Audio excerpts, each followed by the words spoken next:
Freedom fight ന്യൂസിലേക്ക് സ്വാഗതം.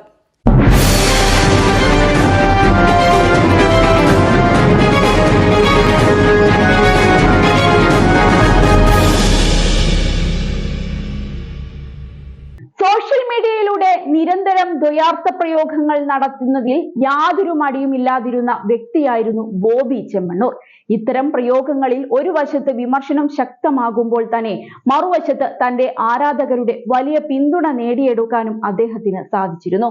എന്നാൽ ഹണി റോസ് വിഷയത്തിൽ മാത്രം അപ്രതീക്ഷിതമായ തിരിച്ചടികളാണ് ബോബി ചെമ്മണ്ണൂരിന് നേരിടേണ്ടി വന്നത്. സോഷ്യൽ മീഡിയയിലൂടെ നിരന്തരം അവഹേളിക്കുന്നുവെന്ന് കാട്ടി ഹണി റോസ് നൽകിയ പരാതിയിൽ ചടുല നീക്കങ്ങളായിരുന്നു പോലീസ് നടത്തിയത്. മുഖ്യമന്ത്രി ഉൾപ്പെടെ വിഷയങ്ങളിൽ ഇടപെട്ടതായുള്ള വാർത്തകളും പുറത്തുവന്നു. ഇതോടെ പരാതി ലഭിച്ച ദിവസങ്ങൾക്കുള്ളിൽ തന്നെ വയനാട് വെച്ച് ബോബി ചെമ്മണ്ണൂരിനെ പോലീസ് കസ്റ്റഡിയിലെടുത്തു. പിന്നീട് കൊച്ചിയിൽ എത്തിച്ച് അറസ്റ്റ് രേഖപ്പെടുത്തിയ ബോബിയെ കോടതിയിൽ ഹാജരാക്കി.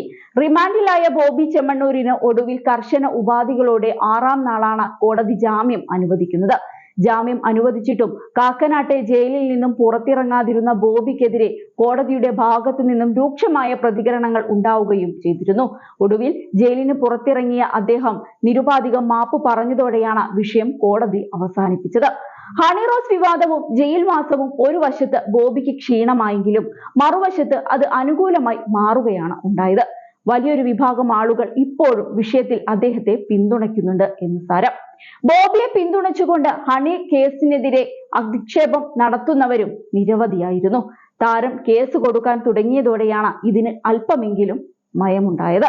ഹണി റോസ് വിഷയം തന്റെ ബിസിനസിനെ യാതൊരു വിധത്തിലും ബാധിച്ചിട്ടില്ലെന്നാണ് പുതിയ ഷോറൂമിന്റെ ഉദ്ഘാടനത്തോടനുബന്ധിച്ച് കഴിഞ്ഞ ദിവസം കോഴിക്കോട് നടത്തിയ വാർത്താ സമ്മേളനത്തിൽ ബോബി ചെമ്മണ്ണൂർ പറഞ്ഞത്.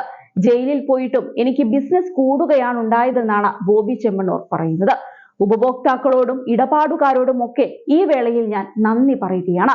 ഞാൻ ജയിലിൽ പോയപ്പോൾ എല്ലാ ഉപഭോക്താക്കളും സുഹൃത്തുക്കളും ആരാധകരുമൊക്കെ ശക്തമായി കൂടെ നിന്നു. ബിസിനസ് എങ്ങനെ മുന്നോട്ട് പോകുമെന്ന ടെൻഷൻ നമുക്കെല്ലാവർക്കും ഉണ്ടായിരുന്നു. എന്നാൽ പതിവിന് വിപരീതമായി ബിസിനസ് കൂടുകയാണ് ഉണ്ടായത്. എല്ലാവരും പിന്തുണച്ചു. ജീവനക്കാരെല്ലാം വളരെ സിസ്റ്റമാറ്റിക്കായി തന്നെ സ്ഥാപനം മുന്നോട്ട് കൊണ്ടുപോയി. എല്ലാവരോടുമുള്ള നന്ദി രേഖപ്പെടുത്തുന്നുവെന്ന് ബോബി ചെമ്മണ്ണൂർ ഈ അവസരത്തിൽ പറഞ്ഞു. അതേസമയം വാർത്താ സമ്മേളനത്തിനിടെ ഷോറൂം ഉദ്ഘാടനത്തിനെത്തിയ കുംഭമേളയിലെ വൈറൽ താരം മൊണാലിസയ്ക്ക് പ്രണയദിന സമ്മാനമായി 10,000 രൂപ വിലമതിക്കുന്ന പ്രത്യേക ഡിസൈൻ മാലയും ബോബി കൈമാറിയിരുന്നു. 15 ലക്ഷം രൂപയാണ് മൊണാലിസയെ കേരളത്തിൽ എത്തിക്കാനായി ബോബി ചെമ്മണ്ണൂർ ചിലവഴിച്ചതെന്നാണ് ചില റിപ്പോർട്ടുകൾ പറയുന്നത്.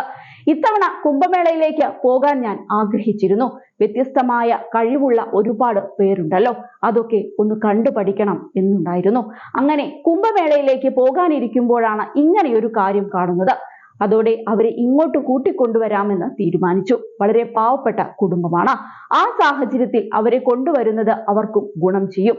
എന്തുകൊണ്ടും അവർ അർഹിക്കുന്നുവെന്ന് തോന്നിയെന്നുമാണ് മൊണാലിസ വിഷയത്തെക്കുറിച്ച് ബോബി ചെമ്മണ്ണൂർ പറഞ്ഞത്. അതേസമയം ഇനി മുതൽ ചെമ്മണ്ണൂർ ജ്വല്ലറിയുടെ ബ്രാൻഡ് അംബാസിഡർ ആയിരിക്കും മൊണാലിസ എന്നും റിപ്പോർട്ടുകൾ ഉണ്ട്.